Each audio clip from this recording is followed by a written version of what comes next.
Hello and welcome to another slightly early edition of Blind Eye Live because once again, I get done typing everything out and I'm like, I think this title's too long, so I'm gonna check because I'm like, I know this is too long. Hits it or hit the start stream button. This title's not too long this time, so we're a couple minutes early, and that is totally fine. My name is Hunter King. I am Blind Eye himself, owner and proprietor of Blind Eye Media, and this is Blind Eye Live for this Monday, May 16th. And, oh boy. As someone who, I am very much a Grizzlies fan, but when I was really starting to get heavily into the NBA in the mid-2000s, Steve Nash is my... John Morant's coming for the throne now, but Steve Nash is my favorite all-time NBA player. I was a huge fan of those 7 seconds or less Suns teams from the mid-2000s, mid to late 2000s. I guess it would be like 03, 04, like 02, 03, 03, 04 to like, whenever it was Phoenix, or Steve Nash left Phoenix. This hurt to watch. Like this was awkward to watch.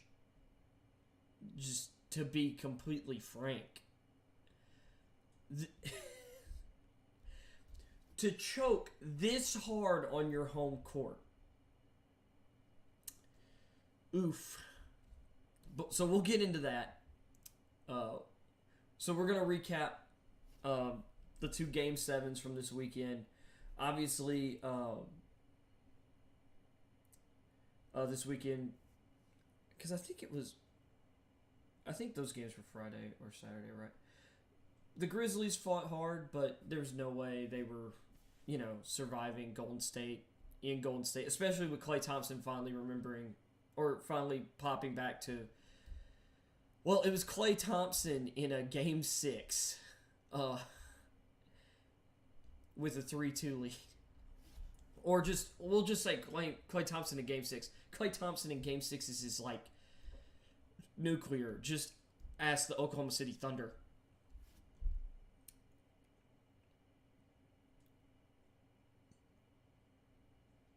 Of course, the Mavericks move on. The Heat closed out the Sixers in their Game 6. So, last week.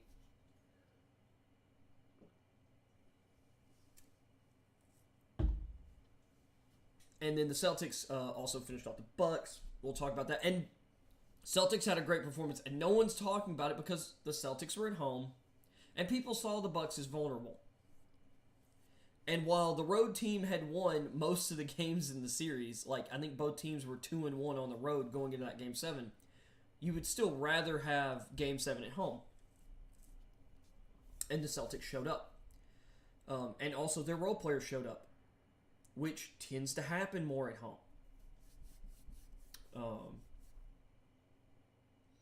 Some people might... we've already got the Al Horford game.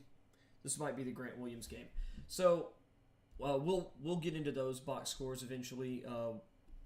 We've got some headlines today involving Cain Velasquez being denied bail again. I've talked about this case on the channel. We're going to get into it because I think... I'll save all my opinions on that. Just know that I'm definitely Team Cain Velasquez on this one.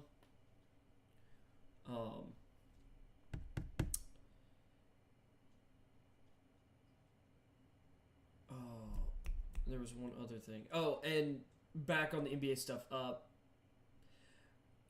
have my issues with Patrick Beverley. I think at times he's a dirty player, at least somewhat overly aggressive. He's done some, in my opinion, some post-game stuff, like where he cheap shot at Chris Paul one time. Those two guys have no love lost. The difference between Patrick Beverley and Chris Paul is, though, that Pat Bev owns who he is, and Chris Paul and Beverley doesn't, or, Beverly does not whine or complain and moan like Chris Paul does. And Chris Paul doesn't have the reputation as a dirty player, which he deserves. And this is coming from someone who, for most of his career, has been a fan of Chris Paul. The whining just gets annoying. And, I mean, in the Mavs series, like, Chris Paul was getting away with, I mean, literally slapping, like, or just smacking players' body. He hit Jalen Brunson in the face. Like, he hit him in the shoulder and I think the face on the same drive. No foul called. If Patrick Beverly had done that, if some other role player had done that, they're getting a flagrant 1 or 2. Period. But Chris Paul doesn't even get a foul call on him. And that's one of the problems with the NBA. There is no balance to me between, or like in the rules. My cat's meowing back there. But anyway, we'll get into that. But Patrick Beverly was on ESPN over the weekend, or it might have been earlier today, but I think it was just over the weekend, like in reaction to this stuff. And I think it says a lot.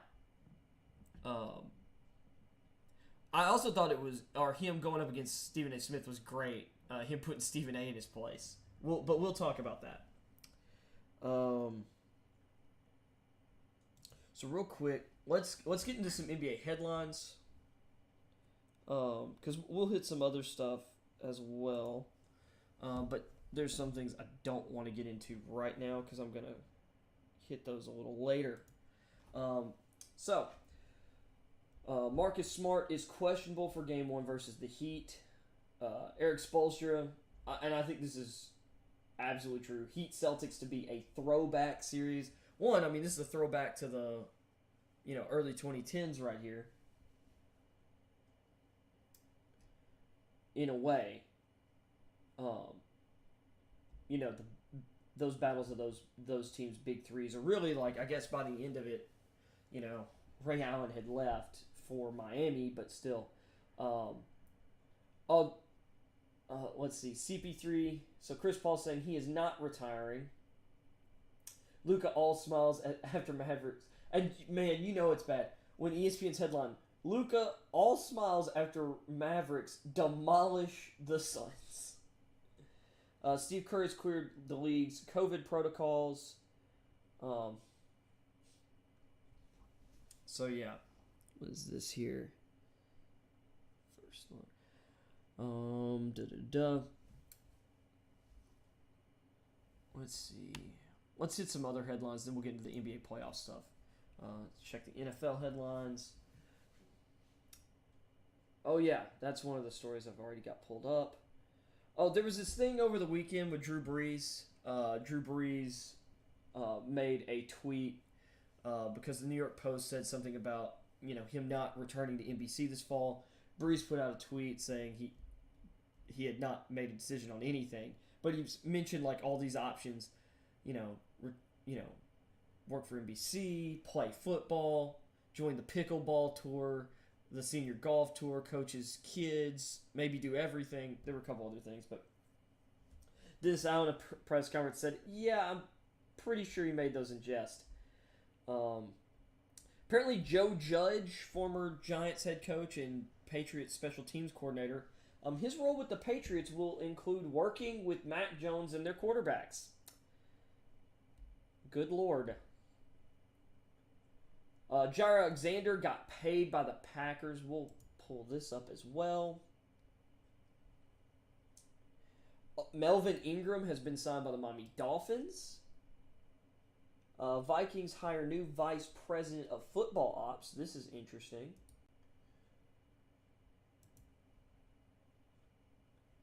That's another big addition to their front office after hiring Adolfo Mensa from the Browns to be their general manager. Falcons signed veteran Allison to bolster. I guess they signed Geronimo Allison.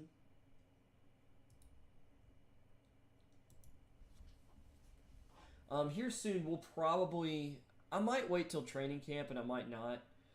Just kind of do like a full off-season review of like what teams have added between the draft and free agency.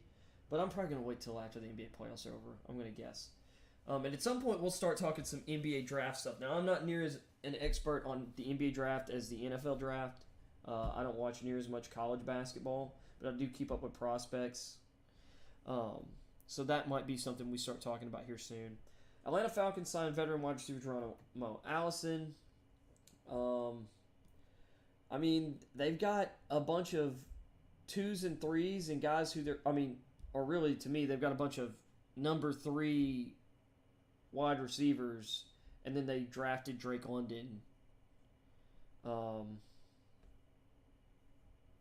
Maybe some of these guys have some upside. The 6'3" wide receiver, another big wide receiver, spent his first 4 seasons in Green Bay after going undrafted out of Illinois. He had 89 catches for 1,045 yards and 6 touchdowns with the Packers. He then signed with the Lions in 2020, but opted out of the season due to uncertainty surrounding COVID. He returned to the Lions in 2021, but appeared in only 3 games and didn't catch a single ball. He's not going to be much. I don't see Geronimo Allison having much of an impact on Atlanta. C.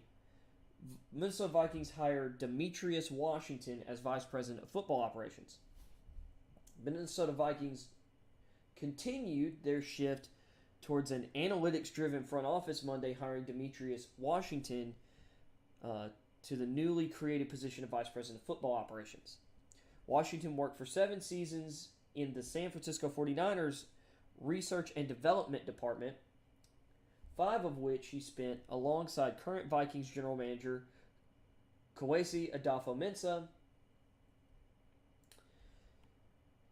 He has a master's degree in business administration with an emphasis in finance and analytics from the University of Missouri. During the 2020-21 season, he was assigned to improve the 49ers' optimization and process and develop statistical analysis for player evaluation, acquisition, and strategy. Washington is one of the most uniquely gifted people I have met in my time in the NFL, Adolfo-Mensah said in a statement. He is able to learn complex ideas, make them simple, and apply them in all facets of the organization. He has learned from some of the best minds in the game today, and he will continue to flourish in his role with the Vikings. Adolfo-Mensah, who has bachelor's and master's degrees in economics, started his career as a commodities trader before joining the 49ers in 2013. He made a league-high 6 trades during the 2022 NFL Draft, including 2 with division opponents, an early sign of the analytics process he is implementing in Minnesota.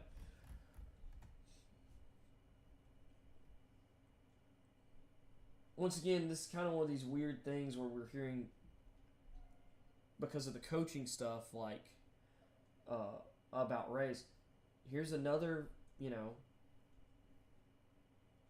another front office, like high-profile front office exec who is African American. There are actually there are more African American candidates getting picked for GM and VP of football operations roles, like very important roles in the front office. The people who are making, for most teams, the hiring decisions of coaches. And Adolfo-Mensah hired Kevin O'Connell from the Rams. Andrew Berry with the Browns hired Kevin Stefanski.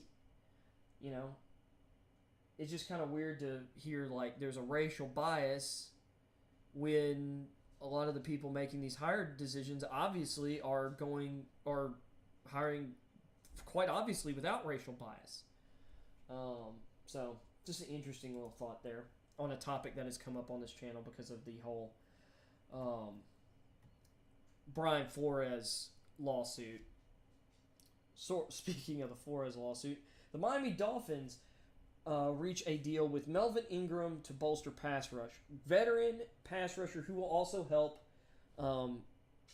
he should just give them solid rotation uh, snaps. Also against the run, I would think as well. That ranked as one of the NFL's most aggressive last season. Ingram agreed to a 1-year, $5 million contract. I wonder if all of that's guaranteed or if some of that's incentives. Earlier this month, the Chiefs had placed and I talked about this, unrestricted free agent tender on Ingram, meaning his signing with the Dolphins will count against the NFL's compensatory pick formula.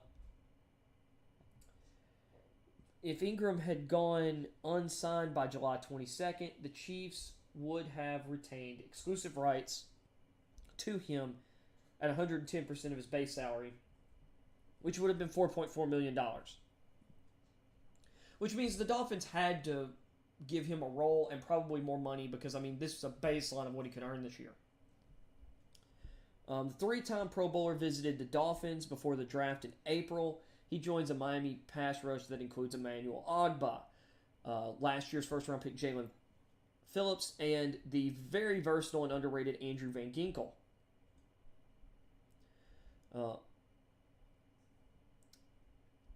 A rotation that blitzed on 38% of opponents' dropbacks in 2021. That might be subject to change this year, though. The second highest rate in the league. The Dolphins' sack rate of 7.3% was ranked 7th in the league last season.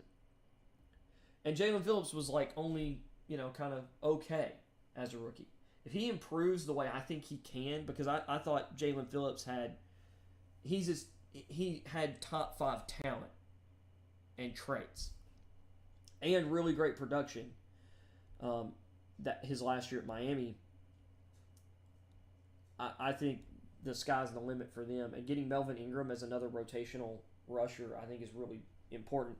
They also have some really good rotational linebackers who are good blitzers, like a Landon Roberts. They have Brandon Scarlett, who's kind of a rotation edge type guy. Duke Riley has always been a good blitzer, at least he was at LSU and early in his career. It spent 4th and 7th round picks on linebackers Channing Tindall, another great blitzer who can play inside and outside, and Cameron Good, respectively.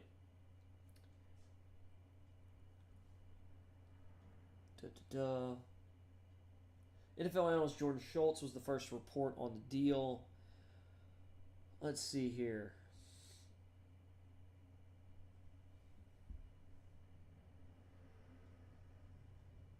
I don't know. I think this is a really good signing for Miami. Solid move. This is the big NFL deal of the day, and I didn't have room to put it in my title, and I didn't put it on my Twitter post. You have Jair Alexander signing a 4-year, $84 million extension with the Packers.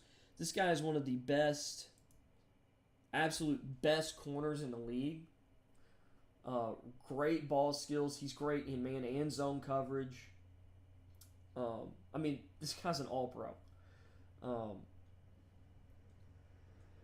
So 4-year, $84 million deal. Once again, that's in line with Christian Kirk's total money for his contract with the Jaguars. And I actually think Jair Alexander has less guaranteed money. Let's see here. It happened on Monday, so it happened today, and it included a defensive back record signing bonus of $30 million. So he had a signing bonus of $30 mil. And I'm sure there's more guaranteed money than that here. So that's $30 million up front of this 4-year, $84 million contract, which is $21 million per year. And that's what his agent, John Thornton, told Schefter. Alexander's new deal averages $21 million per year. Also, a new mark for defensive backs.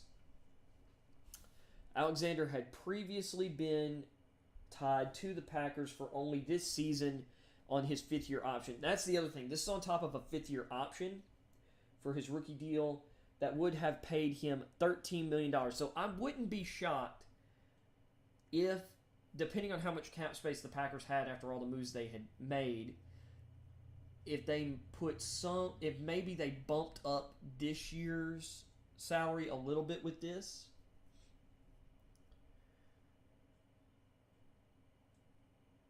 They also could have lowered it, but we'll see. And the entire total would have counted on this season's salary cap, of course. With the signing bonus prorated and a lower base salary. Okay, so they dropped his base salary to $1.076 million this year. The Packers will create significant additional salary cap space. Now, here's the thing with the NFL. Salary cap space rolls from year to year.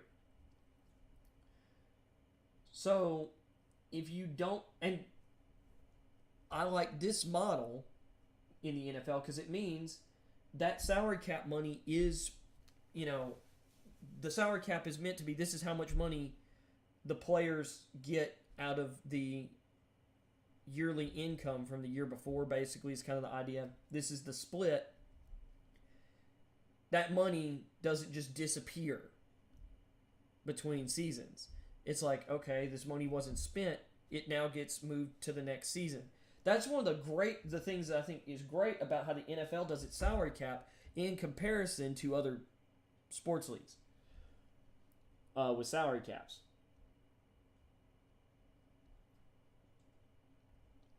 Packers general manager Brian Gutekunst had hinted that an extension for Alexander wouldn't be far off. When asked before the draft last month whether they could get a long-term deal done with him, Gutekunst said, "I think we'll get through this draft weekend and we'll go down that road with some of those players. He's been a big part of what we're doing. He's been such a good player for us since the day he kind of arrived." You mean since the day he arrived?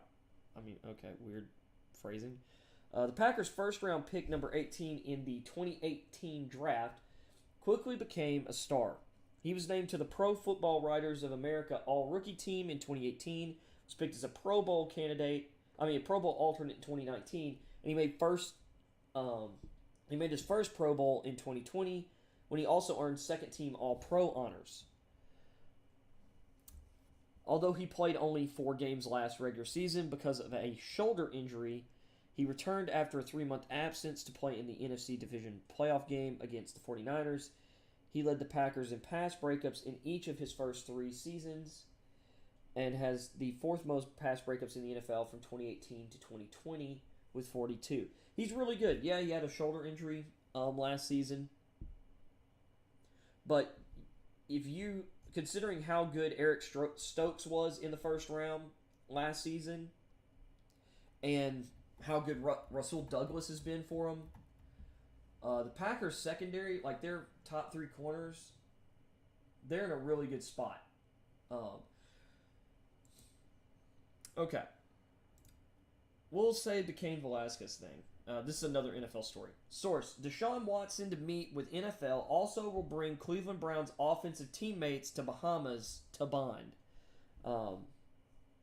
He loves being out in the Bahamas.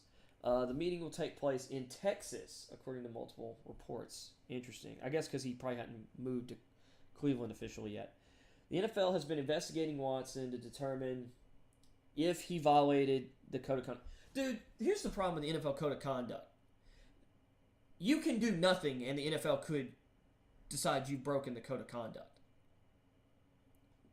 They have made the precedent that an allegation is all you need to have broken code of conduct. Just ask Ezekiel Elliott, where his ex-girlfriend, and there's evidence, once again, that she fabricated everything, lied about incidents, faked evidence, and just straight up lied to authorities. But Ezekiel Elliott got a 6-game suspension anyway. And it's going to be amazing after Watson, being out all last season. Which, here's the other problem with that. Yeah, Watson, the league used Watson saying he was going to sit out the season as a means to not suspend him, but he was suspended from the league. And I think he was on the commissioner's exempt list anyway, which is bullcrap. Let's see. It's unclear how many teammates will be. Da da da. They're set to begin OTAs on May 24th. Yeah, I'm gonna be completely honest. I'm tired of people getting suspended without criminal convictions.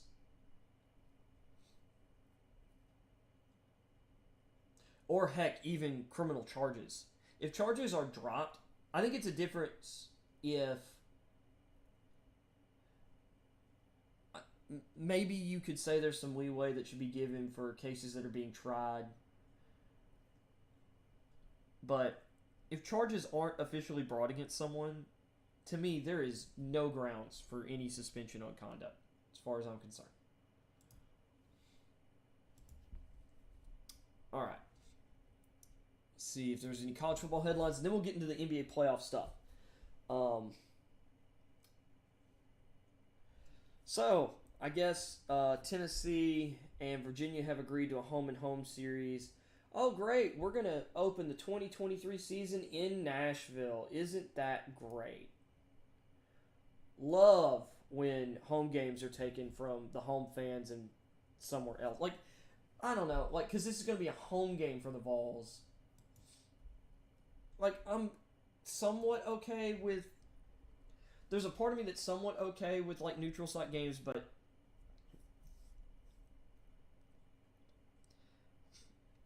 This isn't like when Tennessee hosted Virginia Tech at Bristol. Because it was almost kind of like that was a little bit of a halfway point. It was a really cool thing. Like, this is just pulling a game to Nashville.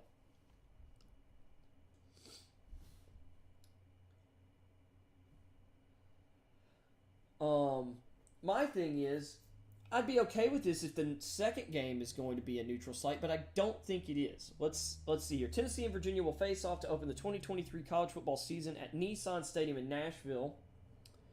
The schools announced Monday.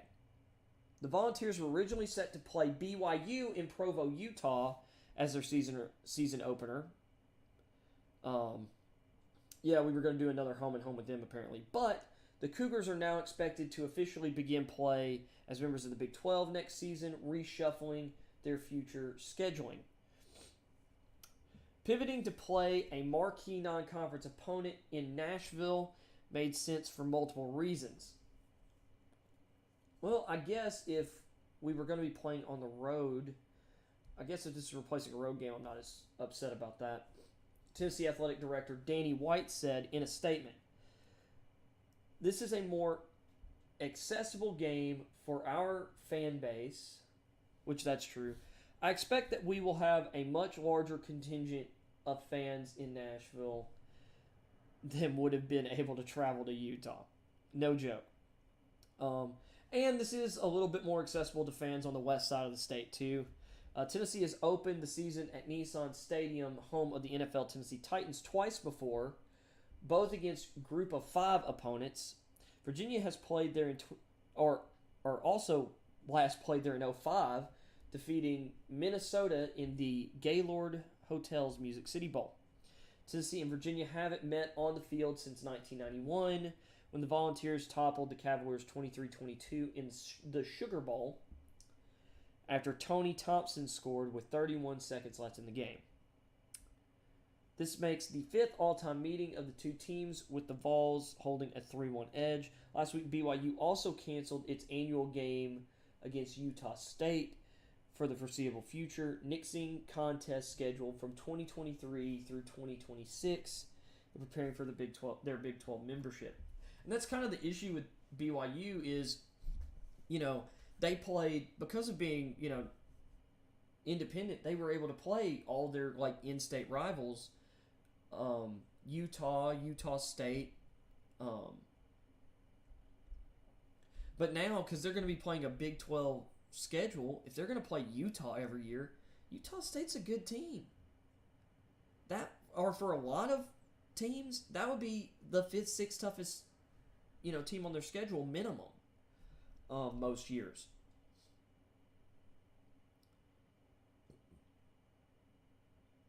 So if you're playing a 9-game, which I'm not sure how many games are going to, or now, they're losing 2 teams eventually. They're going to add 4 teams.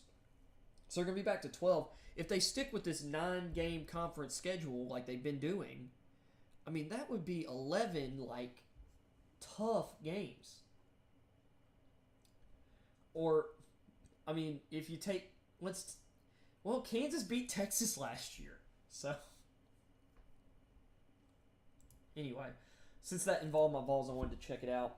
Let's see. Oklahoma lands junior college quarter. Oh, this was an awesome story from the weekend. We're going to talk about this. Wisconsin assistant Sheridan resigns amid inquiry. Sources: ex-Memphis, Arizona quarterback Gunnell to University of North Texas. Judge dismissed. Talked about that last week. Oh, there was big news, or another big transfer. UCF wide receiver, I'm forgetting his name. Most people, he was recruited to UCF by Heupel, played under him for up until this year. He transferred. Instead of choosing Tennessee like everyone thought, he chose Ole Miss. So, I guess a bummer for us depth-wise, but, not the end of the world. Let's see here. Oklahoma Sooners get commitment from junior college quarterback and now the greatest name in college football, General Booty. Or as Josh Pate likes to call him, G Booty.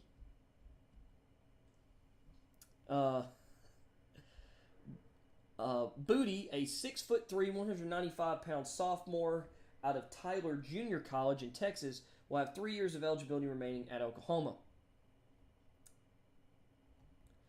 Now, you might be familiar with some of his family members. He is the son of former LSU receiver Abram Booty, who also played briefly in the NFL.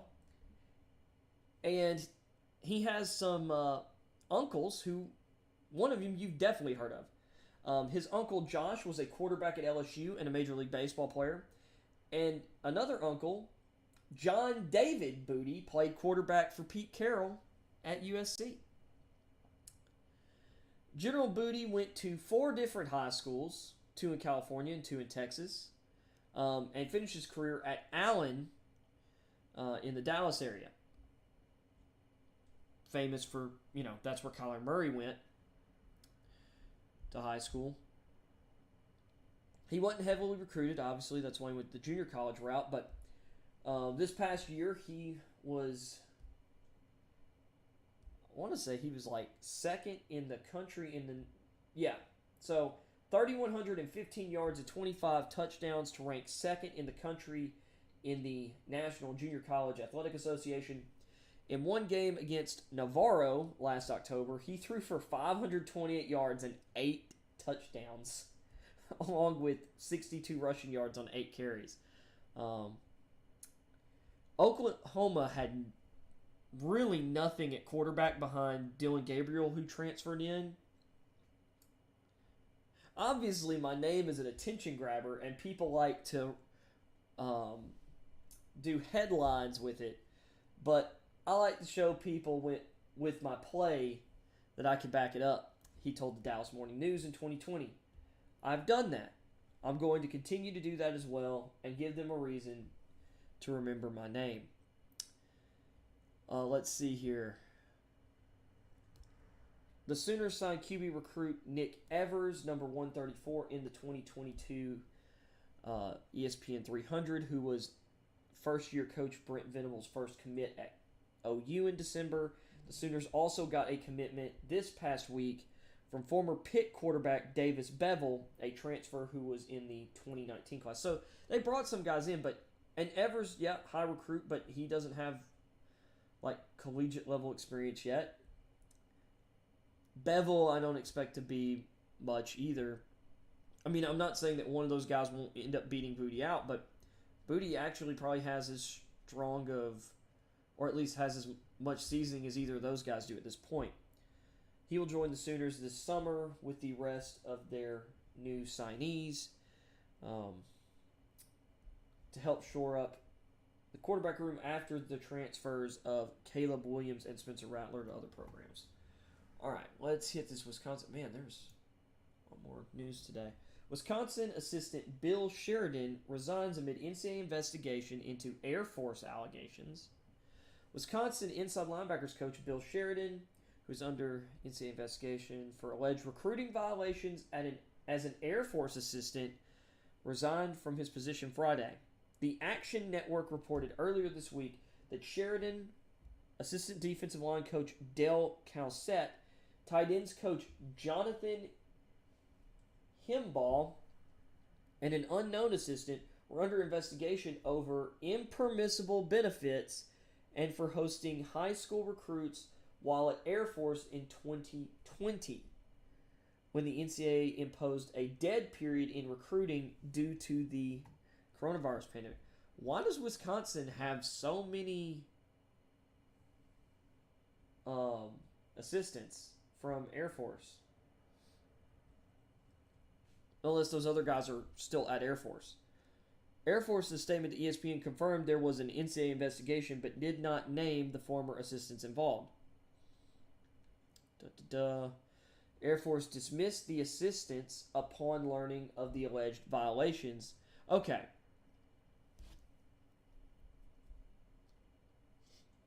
So I'm guessing the other guys were still at Air Force. The U.S. Air Force Academy is working with the NCAA. Superintendent Lieutenant General Richard Clark and Athletic Director Nathan Pine said in a statement that Sheridan, a former NFL defensive coordinator and veteran college assistant, joined Wisconsin staff in February and had coached with the team throughout spring practices. The 63-year-old previously coached in the Big Ten at Michigan State from 98 to 2000 under Nick Saban, and Michigan from 02 to 04. That would have been under Lloyd Carr. Wisconsin had moved Bob Bostad, who previously coached the inside linebackers, to offensive line, where he coached from 08 to 2011. He probably moves back now, potentially. And then former Memphis, Arizona quarterback Grant Gunnell commits to North Texas.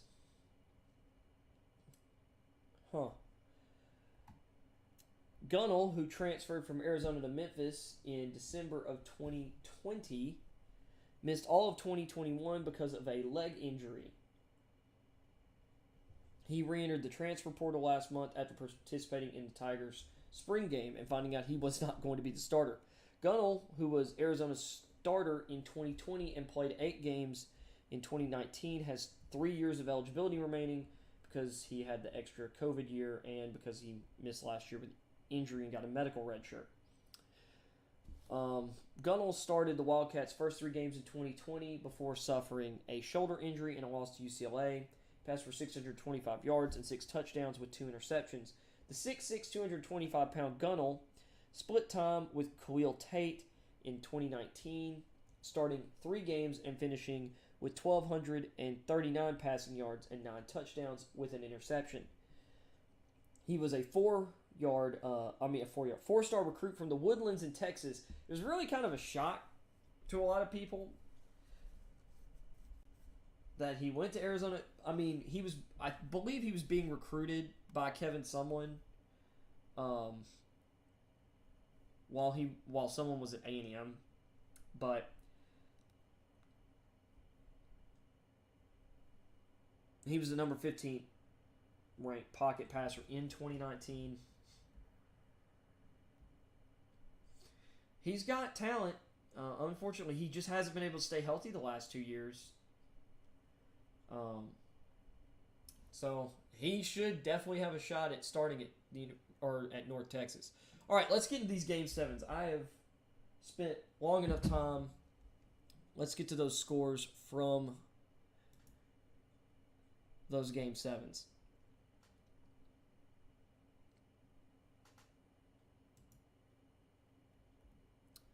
All right. Let's get to... We're going to do Celtics Bucks, and then we'll finish with Suns Mavs, because there's several thoughts that I have that I'm going to have more time on there. So, Boston handled their business. slow start. They were down 6 going into the second quarter. After that, they dominated, outscoring the Bucks by 11 in the second quarter, 10 in the third, 13 in the fourth. End up winning by 28 points. I mean, this is a big blowout. They did this on their home floor. So the Bucks, we'll start with the Bucks. They Antetokounmpo played 43 minutes, 10 of 26, 1 of 4 from 3, 4 of 6 from the line. He had 20 rebounds, 3 of them on the offensive end, 9 assists, 2 steals, a block, 5 turnovers, 3 fouls, 25 points. He was minus 20. And, I mean, just talking offensively, you know, scoring efficiency-wise wasn't great. But, I mean, 25-20 with 9 assists, 2 steals, and a block. Dude's just, I mean, he's nuts. But the Celtics had everything needed to slow Antetokounmpo down when it comes to defenders. Brook Lopez playing the most minutes I think he has in a game all season, 37. 6 of 12 from the field. So he's great inside the arc because he was 6 of 7. He was, 5 of 6, sorry. 1 of 6 from 3. 2 of 2 from the free throw line. He had 10 rebounds, 4 offensive. He had 3 blocks, 15 points, 3 fouls, 2 turnovers. He was minus 20. Drew Holiday was minus 19 in 41 minutes. 9 of 21 from the field. Missed all 6 of his threes. And that's basically what killed the Bucks was they couldn't hit an outside shot to save their lives. He was 3 of 4 from the line, 5 rebounds, 8 assists, 2 steals, 21 points, a turnover, 4 fouls.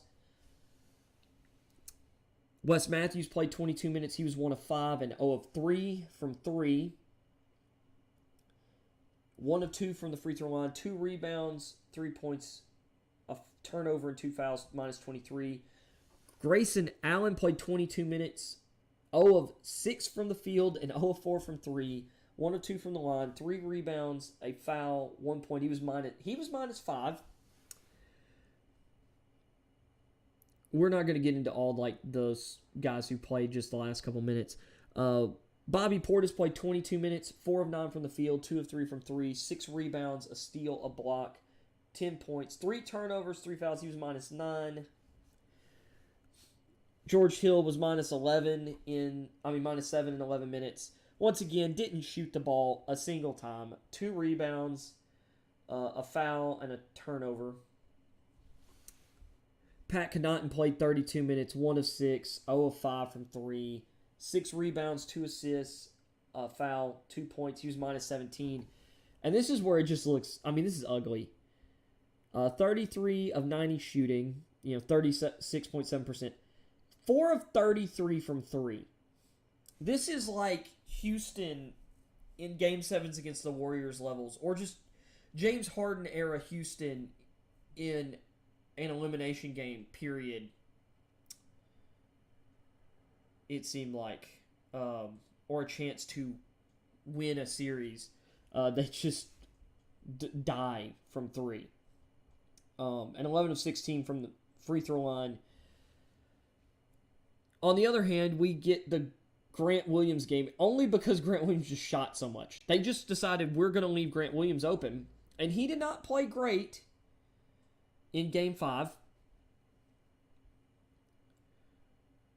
at home. So, in 39 minutes, Grant Williams, 10 of 22 from the field, 3 of 4 inside the arc, 7 of 18 from 3,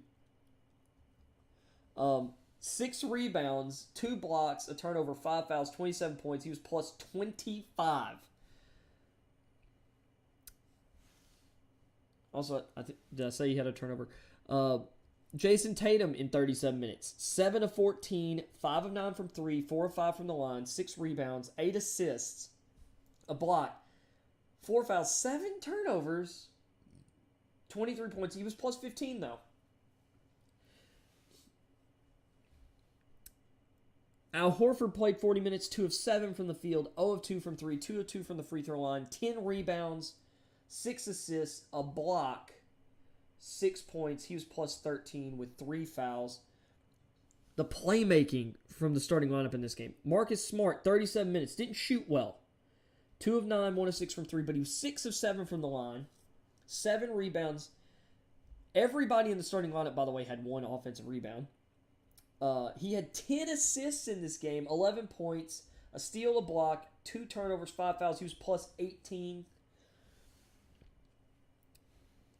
And Jaylen Brown, 37 minutes, 8 of 16 from the field, 2 of 5 from 3, 1 of 4 from the line.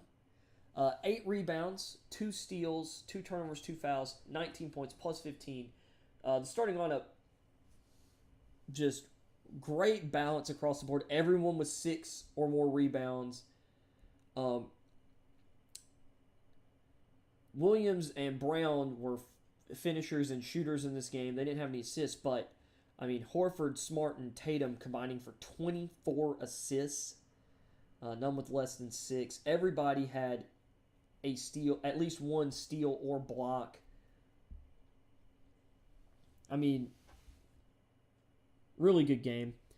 Smart and Horford, not great shooting the ball, but really good playmaking.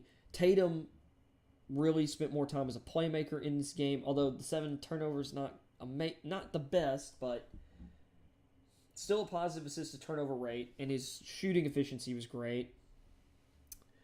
And limited minutes from the bench. They only had 2 other players go into double digits in minutes. Derek White played 18 minutes. His poor shooting continued. 1 of 10 from the field, 1 of 6 from 3. 2 rebounds, an assist, a steal, 3 points. But he was plus 10 because his defense was really great. Peyton Pritchard was hyper efficient in 17 minutes. 5 of 7 from the field, 4 of 6 from 3. He had 5 rebounds, 2 of those offensive. Most offensive rebounds on the team for the game, and out of the players that played, I mean, if you include everyone, I believe he's the shortest player that suited up for for the Celtics in the game, so kind of impressive. He also had 3 assists, 14 points. He was plus 14. Nobody on the bench who played a minute of action had a foul or a turnover. That's pretty impressive. Theus, in his 6 minutes, missed his only shot attempt, but he had 3 rebounds, 1 offensive. He had a steal and 2 blocks and was plus 11. A steal and 2 blocks in 6 minutes. It's not bad. For the game, the Celtics shot 37 of 88 from the field. Only 42%. They just shot 55 threes and made 22 of them, 40%. If you shoot that many threes and make 40% of them, yeah, you're going to win the game. Because 3 points is worth more than 2. And if I'm big, I mean, wow. And then they were 13 of 18 from the free throw line. So they shot 2 more free throws than the Bucks, and they made 2 more. I mean, a dominant performance from the Celtics. Their defense was great in this game. The Bucks really miss Chris Middleton. They missed Chris Middleton dearly in this game, which is not a shot. Chris Middleton is a all-star level player. Like, you're gonna miss that guy when he's not there. However, I mean, they had enough to beat the Celtics in multiple games. They just didn't this game, and they're not as deep as the Celtics. And the crazy thing is, the Celtics, like, to say that they're not as deep as the Celtics only played 7 people double-digit minutes. But, I mean, everybody right now would take Grant Williams over Wes Matthews. Everyone would take Marcus Smart and probably even Derek White over Grayson Allen, even with White shooting as poorly as he is. A lot of teams would probably take Peyton Pritchard over Grayson Allen. You're going to take, I think you would take Horford over Lopez. Lopez definitely has more shot blocking, but Horford's a better overall all-around player at this stage in their careers.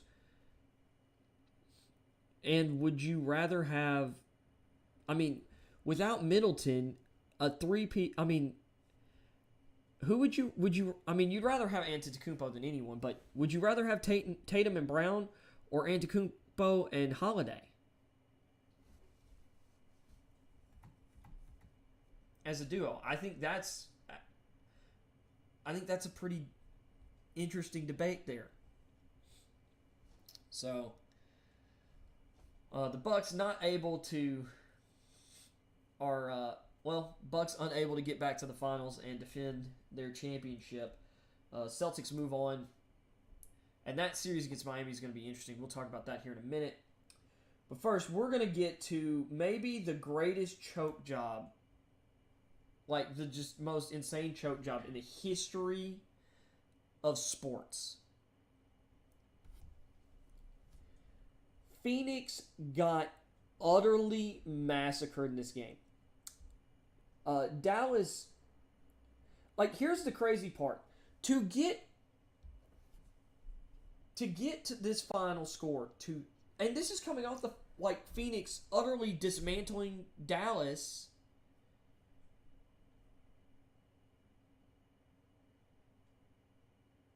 In game, like, if I'm not mistaken, it was the Suns utterly dismantled the Mavericks in game 5.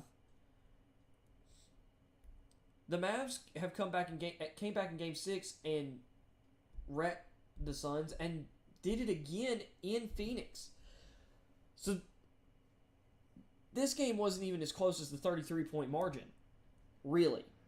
Phoenix ended up scoring 40 points in the fourth quarter. Before that, they were outscored 27-17 in the first, 30-10 in the second. It was 57-22 at halftime. Then Dallas outscores them 35-23 in the third quarter. They go into the fourth quarter.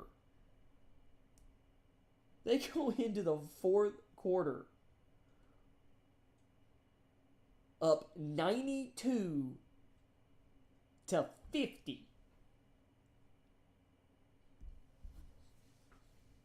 It was unreal. And what's crazy is, like, I mean, the Mavericks, the guy who played the most minutes was Reggie Bullock, played 32 minutes.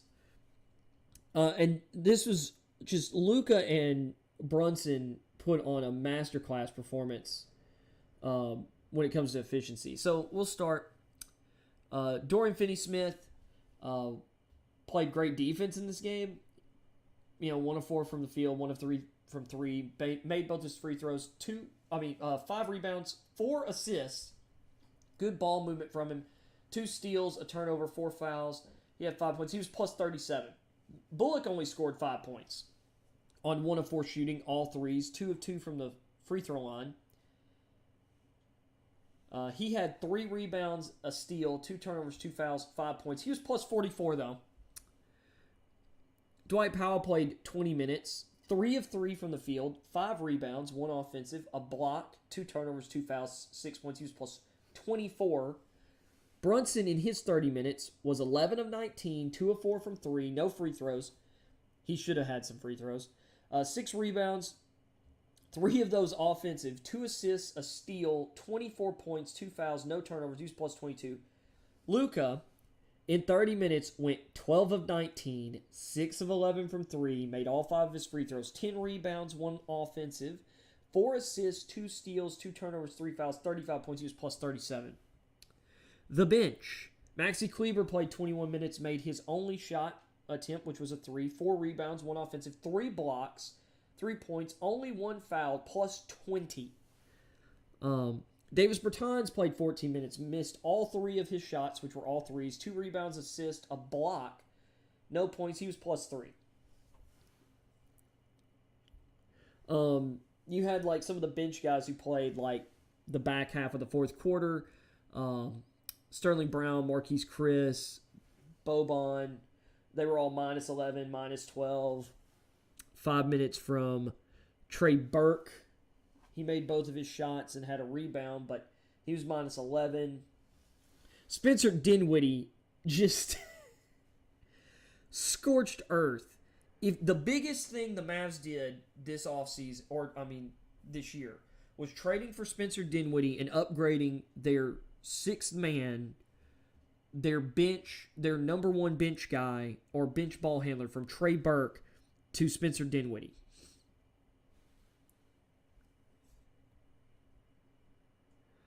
And obviously some of the moves they made, like Well, actually, I don't think they traded Tim Hardaway. I think he's just injured, right? Anyway, Dinwiddie, 25 minutes, 11 of 15 from the field, 5 of 7 from 3, made all 3 of his free throws, 3 rebounds, 2 assists, a steal, a block, 30 points. He was plus 29 with no turnovers or fouls. He played a borderline perfect game. And then Frank Ntilikina played 13 minutes, 1 of 4 from the field, 1 of 3 from 3, 4 rebounds and assist, 2 turnovers, a foul, 3 points. He was plus 5. And then Josh Green played 5 minutes, made his only shot attempt, which was a 3, and was minus 11. They were 12 of 12. They didn't even. Here's the crazy thing for the Mavs. They only had 12 free throws, and they made all of them. They were 19 of 39 from 3, shot almost 50% from 3. They shot 57% from the floor, 46 of 81. Here's the crazy thing. DeAndre Ayton only played 17 minutes. I don't think he played in the second half.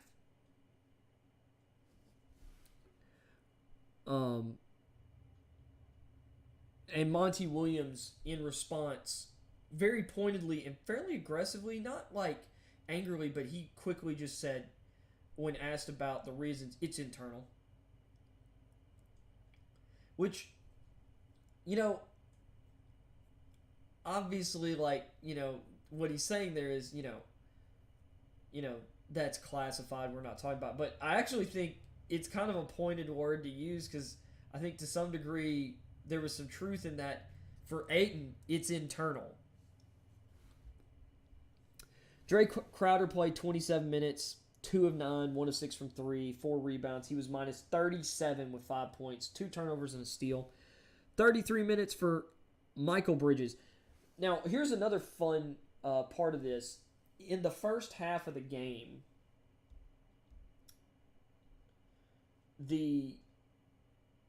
it was like Jay Crowder, I think, scored all 5 of his points in the first half. Michael Bridges scored 4 points, I think. I think Ayton scored 3, Booker scored 2, and Chris Paul scored 1 in the first half, if I'm remembering correctly. It was some ridiculous, stat line. So anyway, Bridges, 33 minutes, 3 of 11 for the field, missed all his threes, 2 rebounds and assists, 6 points. He was minus 40.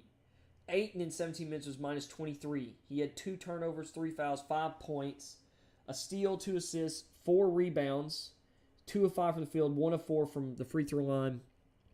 Chris Paul in 31 minutes, 4 of 8, 1 of 3 from 3, 1 of 2 from the line. 1 rebound, 4 assists, 1 steal, 10 points, minus 39 with 3 fouls. Booker, in 37 minutes, was 3 of 14, 0 of 4 from 3, 5 of 6 from the line, 3 rebounds, 2 assists, a steal, 4 turnovers, 3 fouls, 11 points. He was minus 41. They had some bench guys like Isaiah Wainwright, 4 of 5 from the field, 2 of 2 from 3 in 5 minutes. 2 offensive rebounds, 4 total, 1 block, 10 points. He was plus 11. But, these bench guys. Torrey Craig was minus 2 in his 4 minutes. Cameron Johnson in 20 minutes. 3 of 6 from the field, 2 of 4 from 3, 4 of 4 from the line, 5 rebounds, 2 offensive, 2 assists, 3 fouls, 12 points. He was minus 15. Johnson was the best player for the Suns in the game, basically, other than Wainwright. But, Johnson played real minutes. JaVale McGee played 16 minutes, was 3 of 7 from the field, 4 offensive rebounds, 6 total, 1 assist, 1 steal, 1 block, 6 points. He was plus 7. Bismack Biyombo was minus 10 in 12 minutes. Elfrid Payton was plus 11 in 5 minutes. Cameron Payne was plus 8 in 13 minutes with 5 points, 2 turnovers, 2 fouls, 3 assists, 4 rebounds, 2 offensive. His shooting numbers were terrible. Aaron Holiday played 5 minutes, was decently productive, had 2 steals, a block, an assist. He was 2 of 5 from the field, 2 of 3 from 3, 6 points, plus 11. But that was garbage time. 14 minutes from Landry Shamet, 3 of 5 from the field, 3 of 4 from 3, a rebound and 2 assists. 9 points, he was minus 6. The Suns, 12 of 34 from 3, 35%, fine. 33 of 87, 37.9% from the field. That's bad. obviously. And then 12 of 18 from the line. You know, when you're shooting 66 or when you're making 2/3 of your free throws, not great. This was just such a flat performance from the Suns. Like, it's really dumbfounded. Like, at one point, I want to say they opened up like a 50-point lead at one point. I might be wrong. I'm going to go to the game cast real quick. Do not autoplay. Electric shocks. I mean, this is what this game looked like. Like, this is how big the gap was. Like, in the second half. It was just brutal. And the Suns very late, you know, chipped a few points away. Let me kind of go through here because I kind of want to see what the biggest margin was. I mean, that right there was 45.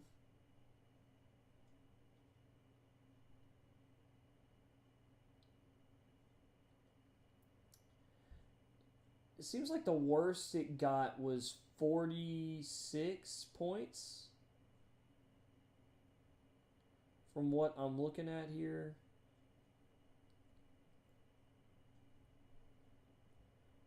I mean, that's just brutal. That's absolutely brutal. Each team had 12 turnovers. Dallas only out-rebounded Phoenix by 4 rebounds. But I mean, like, you just look at the shooting percentages. I mean, that's just crazy. Give me a second.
Okay, sorry. I had to take that phone call. That was very important.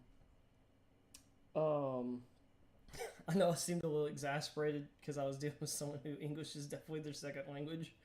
And they're explaining some stuff to me that I already knew and understood, but I was trying not to be rude. So, anyway, just realized I did not have the box score up, I don't think, while I was talking about a lot of this stuff. So, anyway, but anyway, just to show, just again to get back to it, the Mavs, Suns, this gap here, like this is just ridiculous. This point spread during the second half, just brutality. With that being said, we're gonna get into. Well, actually, before I do that, I do want to talk, and I'm gonna pull back up my main cam and address y'all directly again. So, Pat Beverly was on ESPN, and he's absolutely right for once. He said that. Well, this is what he said, because he was on the Timberwolves. They were playoff team, and they honestly, or as he said, we all wanted the Suns. It's like nobody's scared of the Suns, which is a little interesting because they were the number one team. They were the number one seed. He said, no one's scared of Chris Paul. And he even went as far as saying Chris Paul can't guard anybody. And what he means is, if people want to beat Chris Paul, it's a lot easier to beat Chris Paul than a lot of other players in the league. And I think, as he said, the Mavericks picked on Chris Paul defensively in Game 7, and they absolutely did. Well, in Games 6 and 7.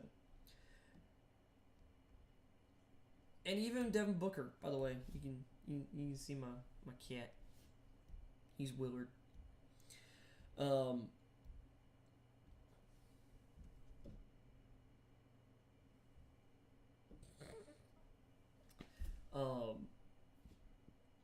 I distracted myself. I'm sorry. But he was on First Take or arguing with Stephen A. Smith, and Stephen A. tried to come at Patrick Beverly. And I thought this is one of the most just casual put downs I've ever seen.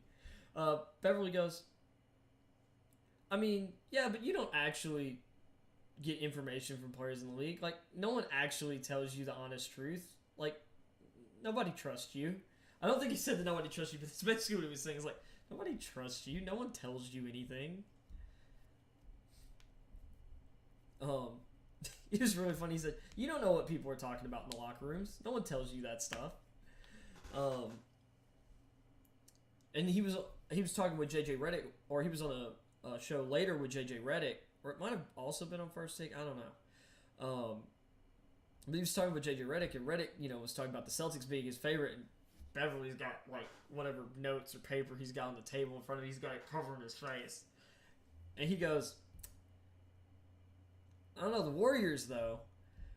It seems like it seemed like a lot of the players thought the Warriors were the best team in the Western Conference, and as Beverly was talking about with Luka, he said, "Who?" And I've seen this question going around from a number of people. Who do the Warriors have who could guard Luka? Maybe you want to say Andrew Wiggins and Draymond and Clay as a group can do it.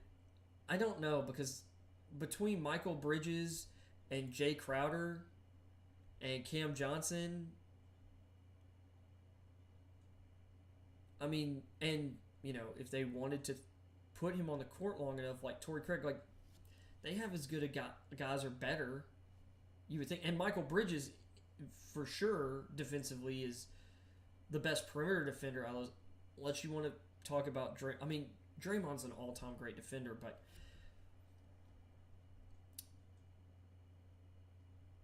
the Warriors have been kind of volatile shooting in the playoffs, and it's hard to argue that, considering how Steph has played since coming back from his injury, it's not a stretch to say that Luka's the best player in this series. I think it's going to be interesting. I still am looking at it, and I would definitely lean Warriors in that regard. But Celtics Heat's going to be a tough series, and it wouldn't shock me if the winner of that series was the winner of the whole thing. Because, like, coming into the playoffs, man, there was a lot of stuff that to me just pointed that the Celtics were the best team in the playoffs. And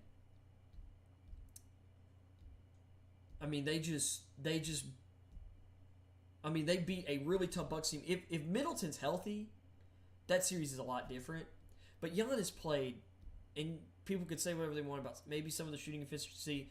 Giannis played one of the best series of his career. He played amazing in these playoffs. The Celtics were able to win. And heck, even that last game, Holiday had one of his better shooting games of the playoffs. But the rest of the team just fell flat. And the Celtics team just decided, okay, you're going to let us shoot a bunch of threes. We're going to shoot them. We're going to take every open three you give us. And they hit 40% of 55 threes, which is just ridiculous. That's 66 points off three-point makes because they made 22. Which, from an efficiency standpoint, those 55 possessions that ended in three-point or in three-point attempts, let's see, 55 shots, 66 points. I mean, that's like 1.15 points per shot. That's incredible efficiency. Like from a points per possession basis. If teams were able to consistently do that, like if they were consistently able to shoot like that from three over that great a sample size, teams would constantly shoot that great a sample size of threes. I mean, seriously. But Heat Celtics is going to be very, very interesting. It'll be even more interesting if Kyle Lowry is at least healthy enough to be a key bench player. Because I'd argue out of the teams left in the playoffs, the Heat are the deepest team if Lowry's healthy. Because, like, Duncan Robinson's not even playing, like, double-digit minutes a game. And he was incredibly important to them last year and coming into the season. So, it's going to be really interesting. I mean, heck, in that last game, I don't think Oladipo or Hero played more than like 60 minutes. I think Hero played 12 minutes. I mean, it was crazy. Of course, they demolished the Sixers in that game, but getting back to kind of the Suns and Beverly, like, I think Beverly's right to, kind of question the Suns.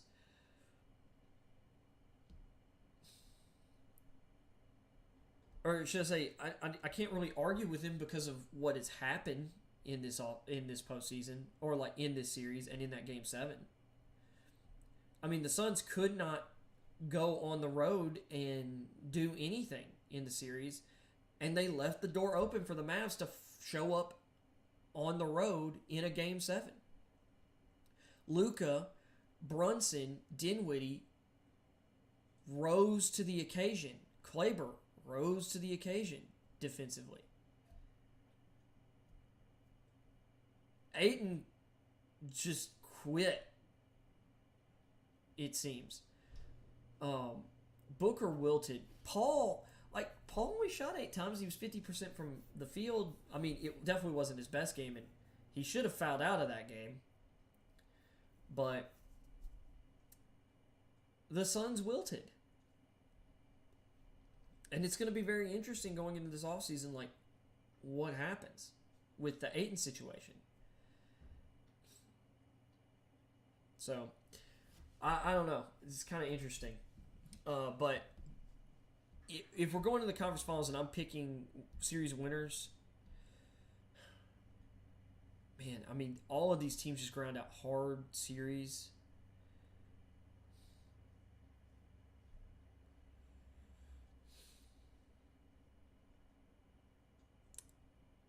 I'm gonna go Warriors in 6 against my.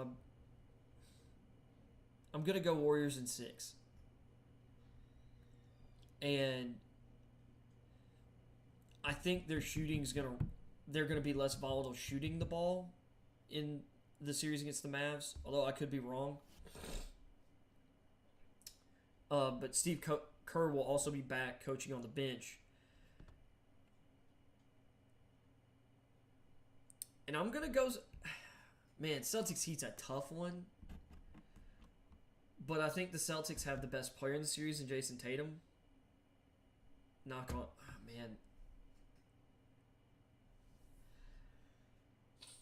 If Lowry's healthy... Man, I really don't know. Because Marcus Smart is questionable for Game 1. Lowry's missed so much time. The Heat just constantly punch above their weight class, and I feel like they. I mean, if we're looking at their bench depth, the guys who are coming off the bench for them versus the guys coming off the bench for the Celtics. Well, let's just go down the starting lineups for these two teams, real quick. So for the Celtics, their starting 5 has been Grant Williams, Jason Tatum, Al Horford, Jaylen Brown, and Marcus Smart. The Heat starting lineup during this playoff run without Kyle Lowry has been PJ Tucker, Jimmy Butler, Bam Adebayo, Gabe Vincent, and Max Struss. Or I guess if Struss is the shooting guard, Vincent's the point guard. So I had Brown, then Struss. So either way. Now, if you were just looking at the names, you're like, well, I mean, I'm taking the Celtics then. But Vincent and Struss have been awesome.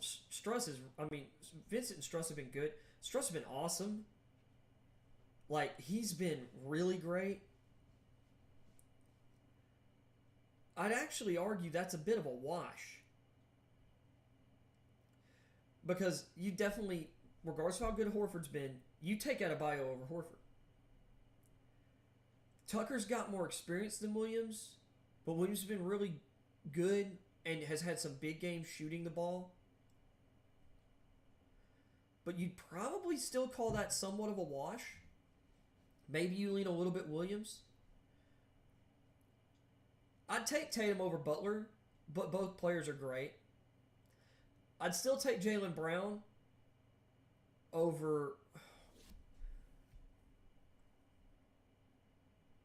I'll say it this way.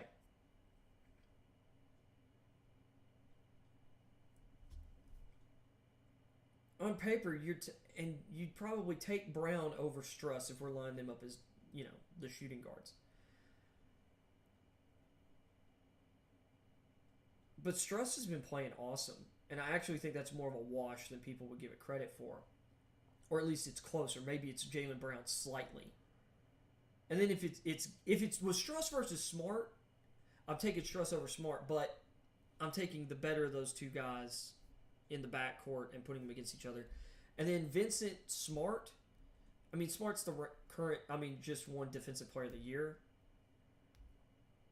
But I'd argue Vincent's been a little, I don't know. You're probably taking Smart over Vincent. So you're probably leaning at this point Celtics starting lineup. But let's look at the bench here. So we're going to do this without Kyle Lowry. You're taking Tyler Hero over Derek White, in my opinion. I'm taking Dwayne Dedmon over Daniel Tias as well. And then I'm also going to take Victor Oladipo over Peyton Pritchard.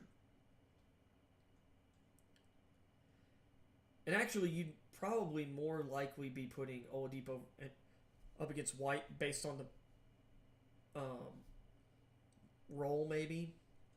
And Pritchard against Hero. And White Oladipo probably skews, or is probably even, in my opinion. Because Oladipo's playing better offensively. White's been more or doing more defensively, but you're definitely taking Hero over Pritchard. And I mean, like I said, I'd take Dedmon over Tias. I'd also take Omer Yurtseven as a wash against Daniel Tias. That's their third string center against the Celtics' second string center. And that doesn't even include Duncan Robinson, who is definitely a better player than pretty much every other player on the Heat bench. The Celtics bench.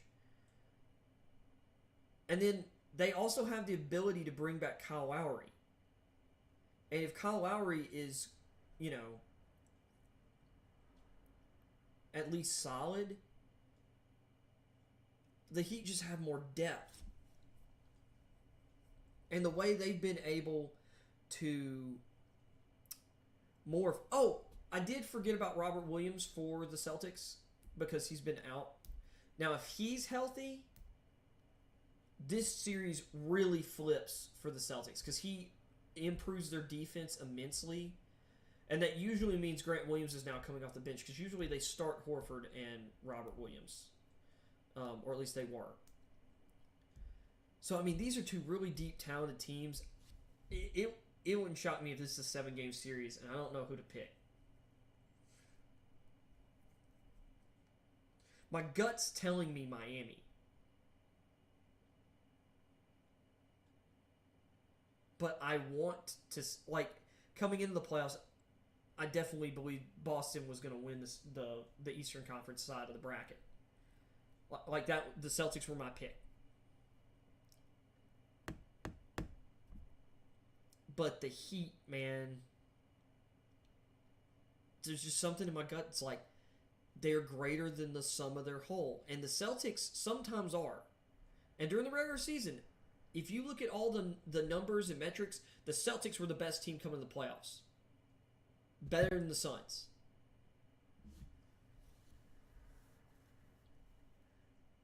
It was very clear the advanced stats said that the Celtics were the best team coming to the playoffs. But there's just something about the Heat play up to their competition. They play they play up.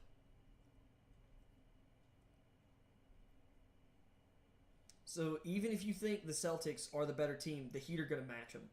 And that's what makes them scary.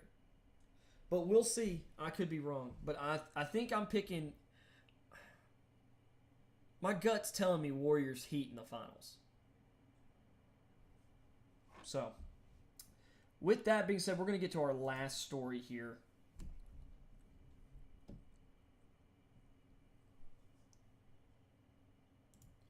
All right. Cain Velasquez denied bail for second time in attempted murder case. And I'm going to be completely honest. I don't think Cain Velasquez, or I'll say this. Well, we'll read it and then I'll talk about my opinions here. Former UFC heavyweight champion Cain Velasquez was denied bail again Monday in his attempted murder case at a motion hearing in Santa Clara, California County, per the court. Judge Shalina Brown decided against allowing Velasquez bail for a second time, citing Velasquez's reckless disregard for human life. Brown first denied Velasquez bail March 7th when she referred to Velasquez's actions as extreme recklessness. That's not necessarily, wrong. The retired UFC great has been in custody since his February 28th arrest. Velasquez has a plea hearing scheduled on June 10th. Velasquez's attorneys, Mark Garagos, said there would be a pretrial probable cause hearing in the case in June or July following the plea hearing. Velasquez is being charged with attempted murder and 10 other gun-related charges. He could face 20 or more years of jail time if convicted. Velasquez, 39, allegedly chased down a man, Harry Eugene, what is that? Galarte? Yeah, Harry Eugene Galarte, who is being charged with molesting a young relative of Velasquez. And I did know the relation. I'm trying to remember if it was a niece or if it was his daughter. And shot a gun into Galarte's vehicle per the Santa Clara County District Attorney. Galarte's stepfather, Paul Bender, was in the vehicle and was hit by one of the bullets. He suffered non-life-threatening injuries.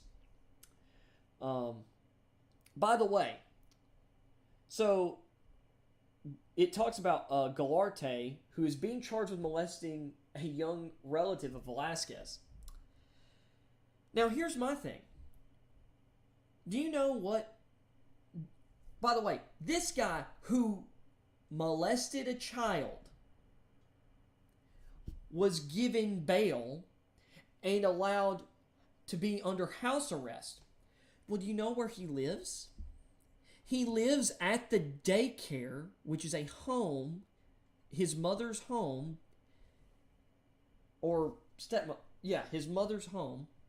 He's living there at the place where he molested the victim.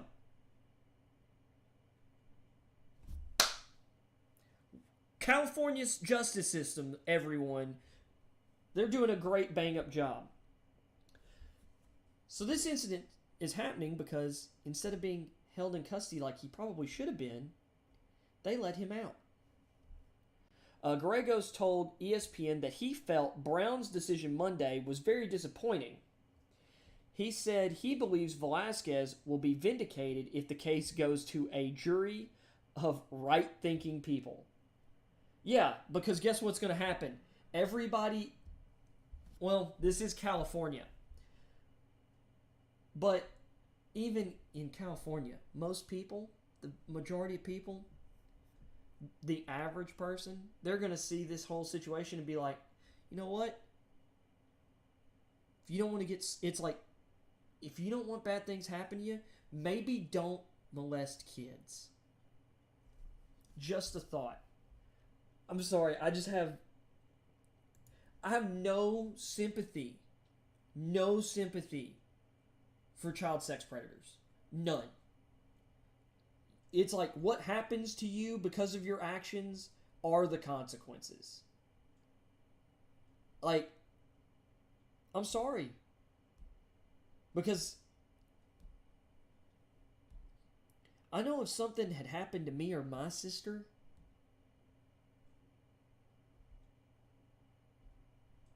I don't know if an army could have stopped my dad.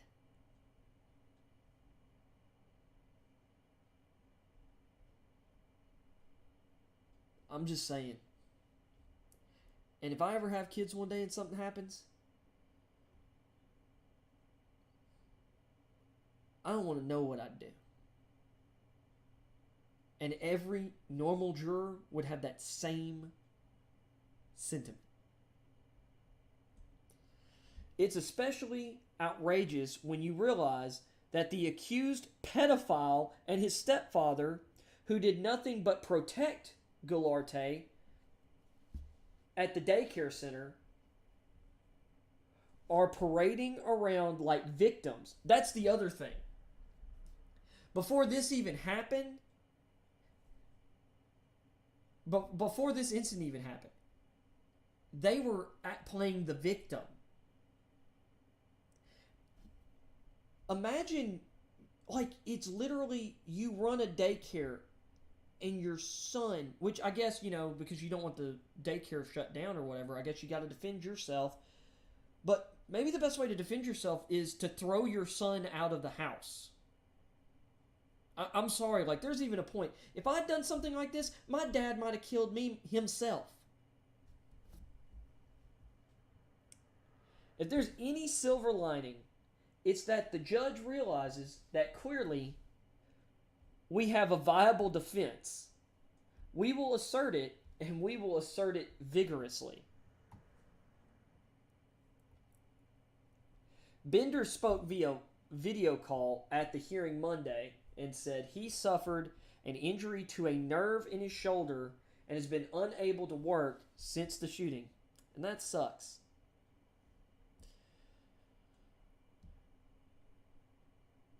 Velasquez is accused of following Golarte's truck in his own vehicle in what the DA described as an 11-mile high-speed chase through San Jose. Velasquez allegedly rammed the truck and fired a .40 caliber handgun multiple times into it. Golarte's mother, Patricia, was also in the truck. I'll say this is a little overboard. Maybe you should... Oh, this is crazy. It's something out of a movie. The issue is, if Cain Velasquez is found guilty, he's done stuff to be found guilty of a crime. But I think a jury might understand where his head was at. Golarte, who was not injured in the shooting, is being charged in Santa Clara County with a lewd or lascivious act upon a child under age 14. Golarte has a plea hearing scheduled for June 6th.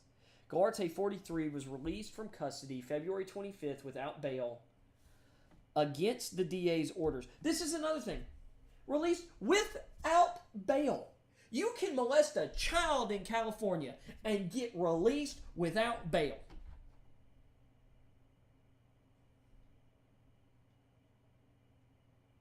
But the person whose family you violated will be denied bail when they come after you. And I'm sorry. If you want him to make it to trial, you should have kept him in custody. Because this is something that people get fired up, and they lose all. People whose children are victims, whose relatives are victims of this, they lose reason.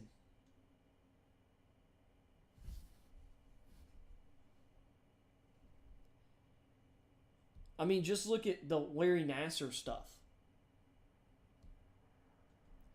Guy tried to get at him in a courtroom. And I loved how the judge and the district attorney, both those women talked down to him in the moment. It's just get out of here. And this information that he was released from custody without bail, Golarte, the child molester, I will keep saying this, without bail against the DA's orders per the DA. The DA made sure to clarify, look, we didn't want this guy released. He was ordered to stay in home detention, maintain 100 yards away from any child under 14, and wear an electric monitoring bracelet. Now, if I'm not mistaken, though, home detention, I believe he lived with his parents at that daycare, meaning he could not stay further than 100 yards away from a child, unless I am wrong here in how I read and my memory of reading this stuff, over a month ago. Well, 2 months ago. The child, who is under 10 years old, told police February 24th that Golarte took him, it wasn't a girl, it was a boy, into the bathroom of a daycare center and touched the child's genitals per a court document.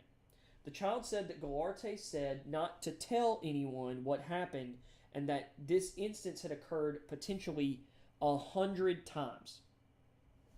Golarte has denied wrongdoing. His mother, Patricia, owns the daycare center, and Golarte lives in the building where the daycare center operates. So I was right.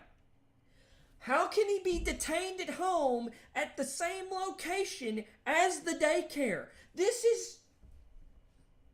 Welcome to California. I'm sorry, I really get fired up about this stuff. And I'll say this, this being like a sports themed show, I am interested in a lot of these court cases and the legal stuff, because I'm also fascinated by legal stuff. Also gives a lot of stuff to talk about in the stream. But this right here, this is insanity. Home detention, when your home is the place where you molested the children, it is the daycare center. By the way, if he did this just a countless number of times to the one boy, how many other victims does he have?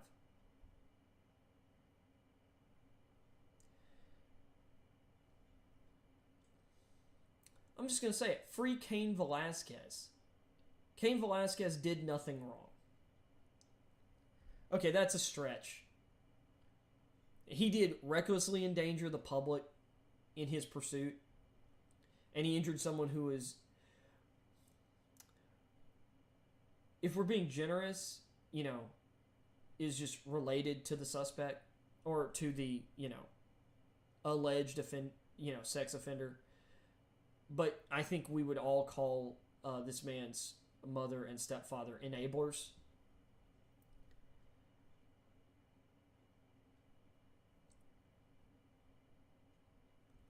I kind of dare him to take him to trial and dare a jury to convict. Because I just don't think a jury of Cain Velasquez's peers are going to look at what he did. And once they get into this and hear all the facts, normal people, and there are plenty of normal people in California. Most people in California, whether they, vote on differently than maybe I would, most of the people in California are still normal people who would see a person like Golarte as a monster, who's being enabled and defended. And they're going to look at Velasquez as someone who is trying to do it, who is enraged because justice is not being done. So maybe that's a little dark for some people, but I'm sorry, I'm looking at I'm just looking at the state of our country right now, and I'm sorry to get off into social stuff off of sports, but I